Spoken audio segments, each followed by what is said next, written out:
Hello guys, welcome back to my YouTube channel. അപ്പോൾ നമുക്ക് നമ്മുടെ ഹോസ്റ്റൽ റൂമിൻ്റെ വാൾ ഒന്ന് ഡെക്കറേറ്റ് ചെയ്തെടുക്കാം. അപ്പോൾ ഞാൻ വെക്കേഷൻ സ്റ്റഡി ലീവിന് പോയപ്പോൾ കുറച്ച് പോളറോയിഡ്സ് പ്രിൻറ്റ് ചെയ്ത് കൊണ്ടുവന്നായിരുന്നു. അപ്പോൾ നമുക്ക് അതൊക്കെ ഒന്ന് വാളിലേക്ക് ഒട്ടിച്ചു കൊടുക്കാം. പിൻട്രസ്റ്റ് ഒക്കെ റെഫർ ചെയ്ത് ഒരു ഹാർട്ട് ഷേപ്പാണ് ഞാൻ ചൂസ് ചെയ്തിട്ടുള്ളത്.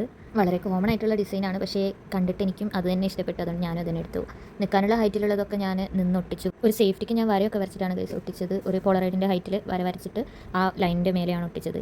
ഒരു ഫോട്ടോൻ്റെ ബാക്കിൽ തന്നെ ഞാനൊരു 5 ഇത് സെല്ലോ ടേപ്പ് ഒട്ടിച്ചിട്ടാണ് ഒട്ടിച്ചത്, സെക്യൂറായി നിൽക്കാൻ വേണ്ടിയിട്ട്. വെക്കാനൊന്നും സ്ഥലമില്ലാത്തതുകൊണ്ട് ഇരിക്കാൻ പറ്റുന്ന ഹൈറ്റത്തിൽ ഞാൻ ഒട്ടിക്കാൻ തുടങ്ങി ഗൈസ്. അപ്പോൾ ഇതാണ് നമ്മുടെ ഫോട്ടോ വോളിൻ്റെ ഫൈനൽ ലുക്ക്. ഇങ്ങനെ തന്നെ കാണാൻ നല്ല ഭംഗിയുണ്ടായിരുന്നു ഗൈസ്. ഞാൻ പ്രതീക്ഷിച്ചാലും നല്ല ഭംഗിയുണ്ടായിരുന്നു. ആ ഷേപ്പൊക്കെ കിട്ടുമോ എനിക്ക് ഡൗട്ട് ഉണ്ടായിരുന്നു, പക്ഷേ അങ്ങനെ തന്നെ വന്നു.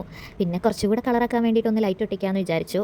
ഉത്സവപ്പറമ്പിൽ നിന്ന് വാങ്ങിയ ബലൂണിൻ്റെ ലൈറ്റ് ഊരിയെടുത്തതാണ് ഗൈസ്, അതാണ് ഒട്ടിച്ചത്. അപ്പോൾ അതിൻ്റെ കോല് ഞാൻ നടുക്കൊട്ടിച്ചു കൊടുത്തു. എന്നിട്ട് ആ ഹാർട്ടിൻ്റെ ഷേപ്പിൽ അതിൻ്റെ വയറിങ്ങനെ കൊണ്ടുപോയി മാസ്കിൻ്റെ ടേപ്പ് കൊണ്ട് ഓരോ കേവിലും ഒട്ടിച്ച് കൊടുത്തിട്ടാണ് ഞാൻ ഒട്ടിച്ചത്. വീഡിയോയിൽ നോക്കിയാൽ നമുക്ക് മനസ്സിലാവുമായിരിക്കും. അങ്ങനെ ഒട്ടിച്ചൊരു മുക്കാ ഭാഗം എത്തിയപ്പോഴാണ് ഗൈസ് മനസ്സിലായത് പണി പാളി. അപ്പോഴേ എനിക്ക് തോന്നിയായിരുന്നു ഇത് ഫുൾ എത്തൂലാന്ന്. അങ്ങനെ ഒരു മുക്കാ ഭാഗമൊക്കെ എത്തിയപ്പം തീർന്നു പോയി ഗൈസ് ലൈറ്റ്. എന്നാലും ഞാൻ അത് വെച്ച് കംപ്ലീറ്റ് ആക്കി ഫൈനൽ ലുക്ക് കാണിച്ചിട്ടുണ്ട്. പിന്നെ ഈ ലൈറ്റിന് 3 മോഡുണ്ട് ഗൈസ്. ആദ്യം നല്ല സ്പീഡിൽ മിന്നും, പിന്നെ കുറച്ചുകൂടെ സ്ലോ ആയിട്ട് മിന്നുന്നതുണ്ട്. അത് കഴിഞ്ഞിട്ട് പിന്നെ ഫുള്ളി സ്റ്റോപ്പ് ആക്കി വെക്കാനും പറ്റും. നേരിട്ട് കാണുന്ന ആ ഭംഗി അതിൻ്റെ 7 അയലത്ത് പോലും ക്യാമറയിൽ ക്യാപ്ചർ ചെയ്യാൻ എനിക്ക് പറ്റിയിട്ടില്ല. ഞാൻ കുറേ ഫോക്കസൊക്കെ ചെയ്ത് നോക്കി, പക്ഷേ പറ്റിയില്ല ഗൈസ്. പക്ഷേ ട്രസ്റ്റ് മീ ഗൈസ്, നേരിട്ട് കാണാൻ നല്ല ഭംഗിയുണ്ടായിരുന്നു. അപ്പോൾ അത്രയേ ഉള്ളൂ ഗൈസ് നമ്മുടെ വാൾ ഡെക്കറേഷൻ. വീഡിയോ ഇഷ്ടപ്പെട്ടെങ്കിൽ ലൈക്ക് ചെയ്യുക, കമൻറ്റ് ചെയ്യുക, സബ്സ്ക്രൈബും കൂടെ ചെയ്ത് സപ്പോർട്ട് ചെയ്യുക ഗൈസ്.